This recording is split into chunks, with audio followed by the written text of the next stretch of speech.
Selamat pagi semuanya. Di sini saya ingin mempresentasikan tentang reproduksi sel. Alangkah lebih baiknya saya memperkenalkan diri. Perkenalkan, nama saya Teresa Merpaung dari kelas 12 IPA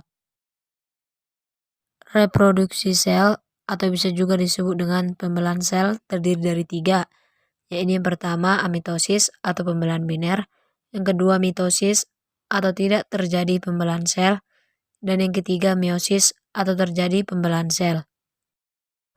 Pembelahan sel adalah sebuah proses di mana sel induk membelah atau membagi dirinya menjadi 2 atau lebih sel anak.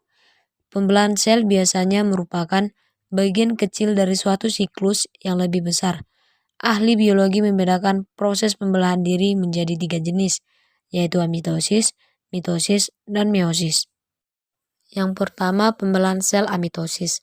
Pembelahan sel amitosis berlangsung secara spontan tanpa melewati tahapan-tahapan pada pembelahan sel pada umumnya. Organisme prokariotik seperti bakteri menggunakan cara pembelahan ini. Proses pembelahan sel amitosis bisa terjadi karena sel bakteri tidak memiliki bagian-bagian dari membran inti, di mana bagian tersebut berperan penting untuk membatasi nukleoplasma dengan sitoplasma. Karena DNA dalam ruang lingkup sel relatif lebih kecil ketimbang DNA sel eukariotik. Bisa kita lihat dari gambar yang di samping. Proses pembelahan selnya sendiri dimulai dengan pembelahan inti sel menjadi 2, lantas diikuti dengan pembelahan sitoplasma. Pada akhirnya sel terbelah jadi 2 sel anakan. Pembelahan biner ini terjadi pada organisme baik eukariotik maupun prokariotik. Terlebih berdasar pada ada tidaknya membran inti, sel membran inti akan membatasi cairan di inti sel atau nukleoplasma dengan cairan pada luar inti sel, yakni pada organel sel sitoplasma. Organisme prokariotik tidak memiliki membran inti sel, sedangkan organisme eukariotik memiliki membran inti sel. Maka dari itu, eukariotik disebut memiliki inti sel sejati. Tujuan dari pembelahan sel amitosis adalah untuk reproduksi atau memperbanyak diri yang awalnya satu menjadi terbelah dalam beberapa bagian sehingga menghasilkan pembelahan sempurna dan banyak. Bisa kita lihat dari gambar yang di atas. Yang kedua, pembelahan sel mitosis. Tujuan pada hewan bersel satu untuk memperbanyak diri atau reproduksi. Pada hewan bersel banyak untuk memperbanyak sel dan pertumbuhan. Terjadi pada seluruh jaringan tubuh, baik jaringan somatik atau vegetatif maupun jaringan germinatif atau generatif. Tahap pembelahan, promat atau profase, metafase, anafase, dan telofase. Hasil, 2 sel anakan yang memiliki jumlah kromosom seperti induknya atau diploid. Bisa kita lihat di sini. Yang pertama yaitu interfase, yang kedua profase, ketiga prometafase, keempat metafase, kelima anafase, keenam telofase, dan yang ketujuh sitokinesis.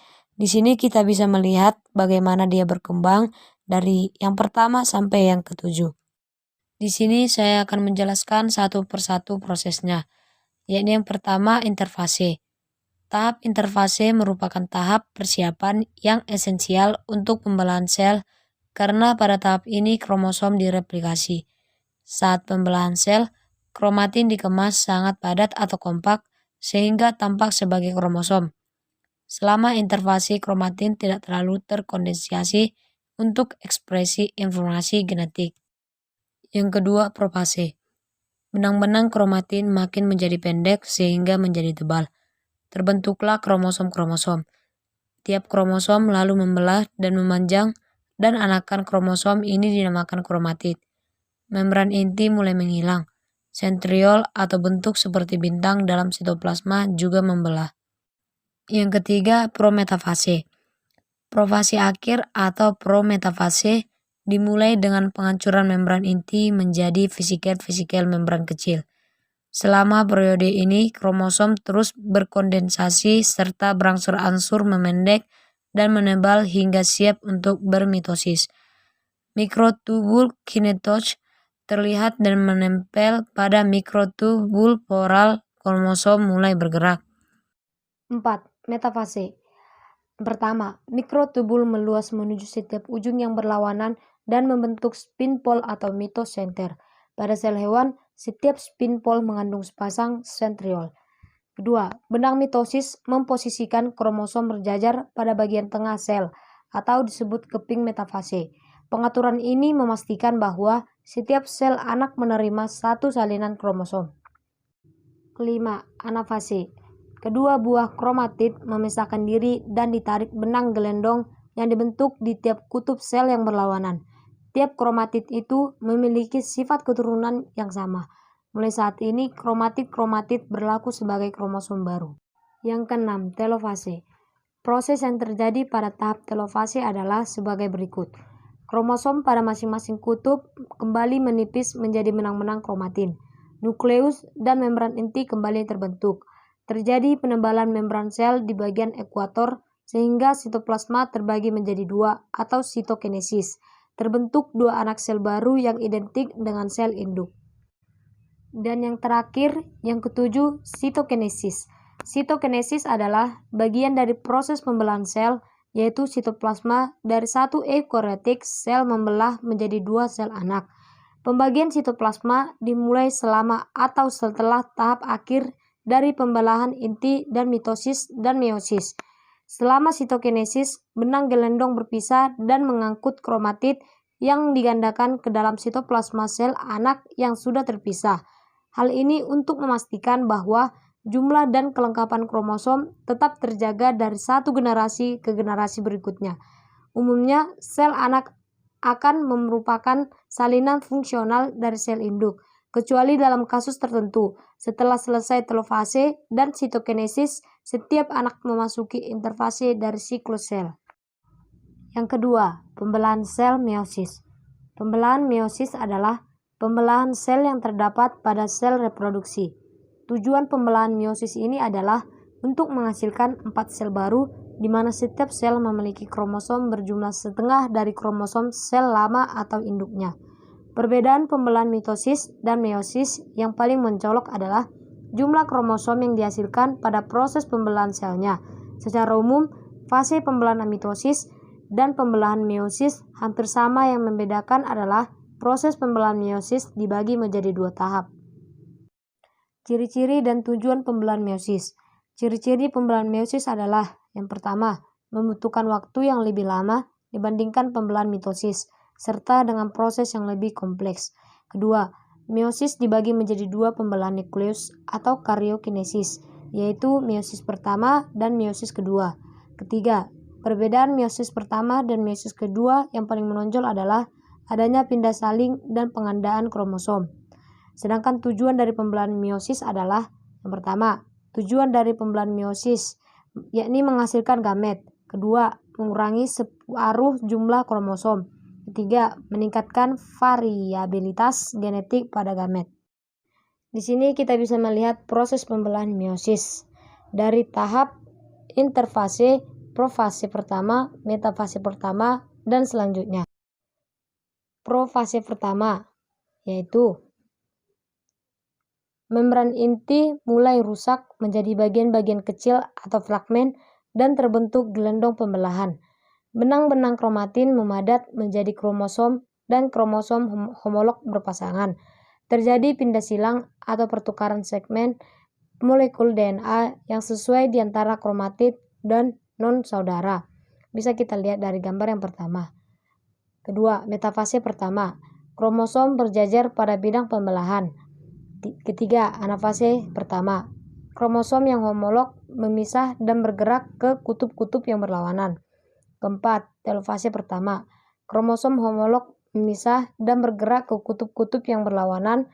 Membran inti mulai berbentuk kembali. Sitokinesis menyebabkan terbentuknya 2 sel anakan yang bersifat haploid. Kelima, profase kedua.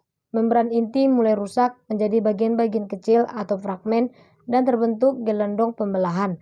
Kromatid mulai bergerak ke bidang pembelahan. Keenam, kromosom berjajar pada bilang pembelahan. Ketujuh, anafase kedua. Kromatid terpisah dan bergerak ke kutub-kutub yang berlawanan. 8. telofase kedua, nukleus terbentuk, kromosom terurai membentuk kromatin, dan sitokinesis terjadi. Bisa kita lihat dari gambar yang di samping. Di sini lebih jelasnya lagi bisa kita lihat sama-sama. Dan untuk lebih jelasnya lagi, saya akan memperjelaskan satu persatu. Pertama, profase. Profase adalah proses pembelahan meiosis pertama. Ini ditandai dengan adanya kerusakan pada membran inti serta munculnya fragmen atau serpihan dan terbentuk gelendong pembelahan. Benang kromatin yang mulanya tak terlihat mulai memadat, kemudian berubah menjadi kromosom yang selanjutnya saling berpasangan antar kromosom homolog. Kedua, metafase atau metafase. Pada tahap kedua ini, kromosom akan mulai berjajar pada ekuator sel. Pada proses ini juga setiap benang spindle akan mulai melekat pada setiap sentromer kromosom yang ada, sedangkan ujung pada benang ini akan membentang dan melekat pada dua kutub pembelahan sel yang berlawanan atau berbeda. Ketiga, anafase. Anafase ditandai dengan adanya proses penarikan kromosom homolog oleh benang-benang spindle menuju ke arah yang saling berlawanan. Keempat, telofase. Telofase merupakan fase terakhir dari proses pembelahan meiosis yang ditandai dengan kromosom yang telah mencapai masing-masing kutub pembelahan. Saya akan menjelaskannya lebih detail. Profase. Fase ini ditandai dengan kerusaknya membran inti dan munculnya serpian berupa fragmen kromatid yang mulai menuju ke arah tengah sel serta terbentuknya gelendong. Metafase. Tahapan meiosis yang kedua adalah metafase, di mana kromosom yang awalnya terbentuk tidak beraturan mulai berjajar kepada bidang sel. Ketiga, anafase. Fase ini ditandai dengan adanya proses kromatid yang mulai terpisah satu sama lain dan menuju kutub yang saling berlawanan. Keempat, telofase. Tahap meiosis yang terakhir ini ditandai dengan nukleus yang telah terbentuk dan juga kromosom yang terurai sehingga membentuk kromatin dan terjadinya proses sitokinesis.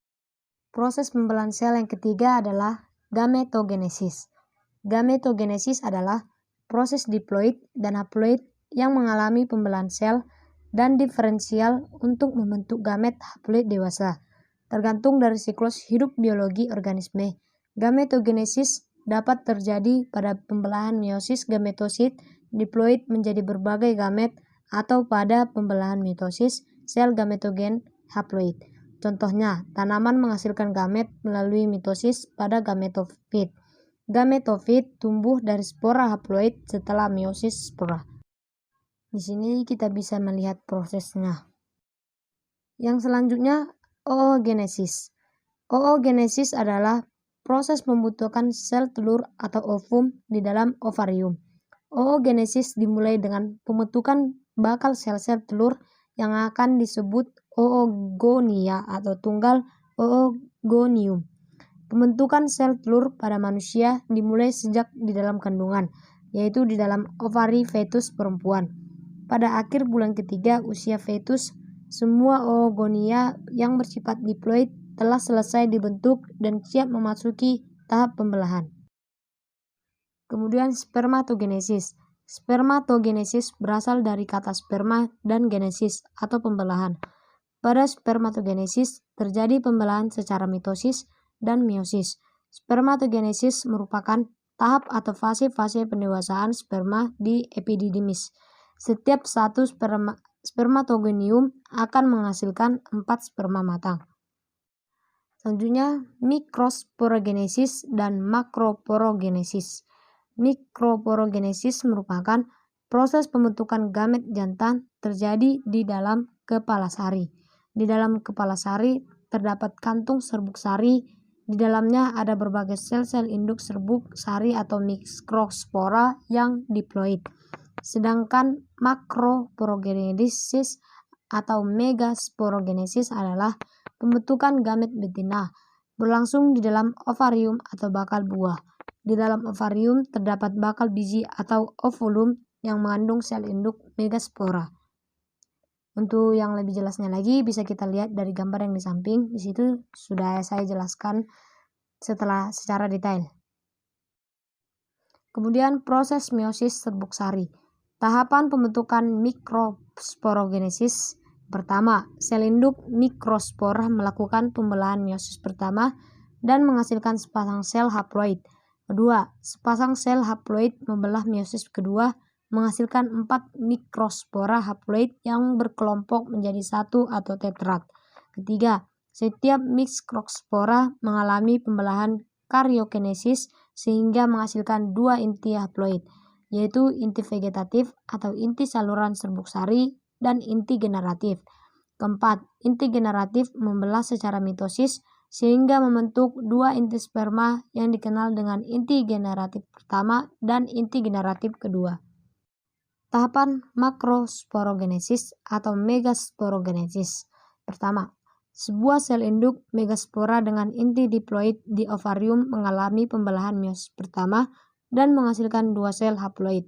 Kedua sel haploid tersebut mengalami pembelahan meiosis kedua sehingga menghasilkan 4 megaspora haploid. Ketiga, 3 anakan diantaranya mengalami degenerasi atau mati. Keempat, megaspora yang masih hidup mengalami 3 kali mitosis diikuti karyokinesis tanpa sitokinesis dan dihasilkan sel sebesar atau kandungan lembaga muda dan 8 inti haploid. Kelima, 8 inti anakan tersebut adalah 2 kandung lembaga sekunder, 3 antipoda, 2 sel sinergit, dan 1 ovum.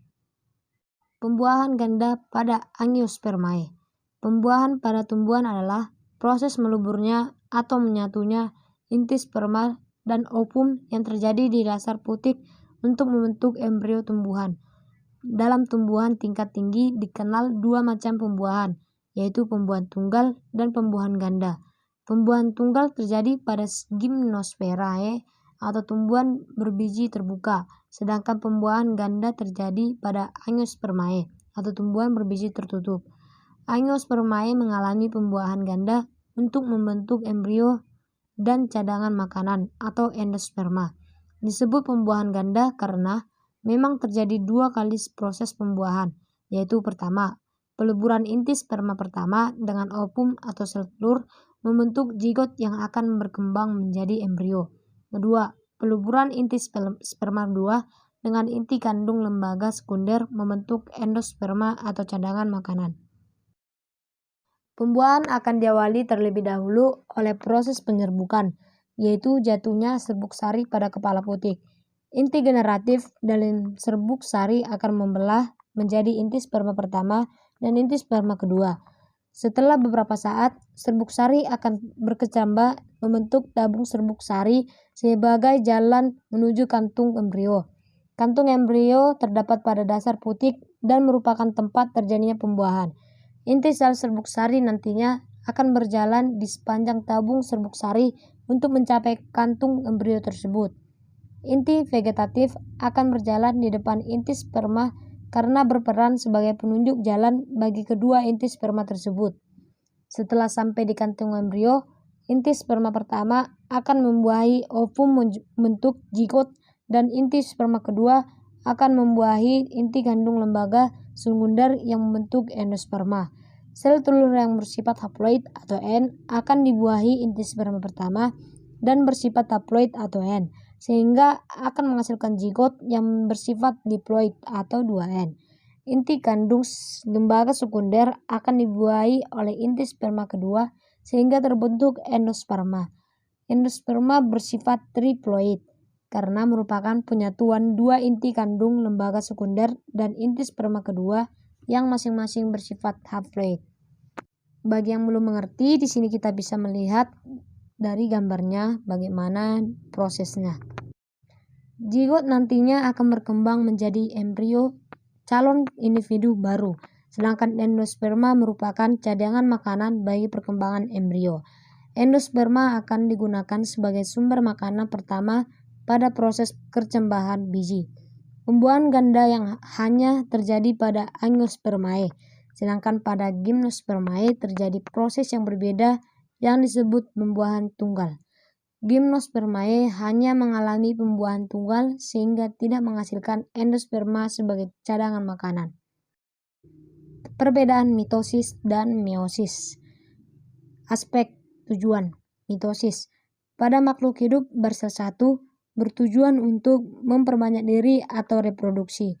Pada makhluk hidup multiseluler bertujuan untuk memperbanyak sel dan pertumbuhan. Sedangkan pada meiosis adalah pada makhluk hidup multiseluler untuk membentuk sel kelamin atau gamet, berfungsi mengurangi jumlah kromosom agar keturunannya mempunyai jumlah kromosom yang sama. Tempat terjadi pada mitosis.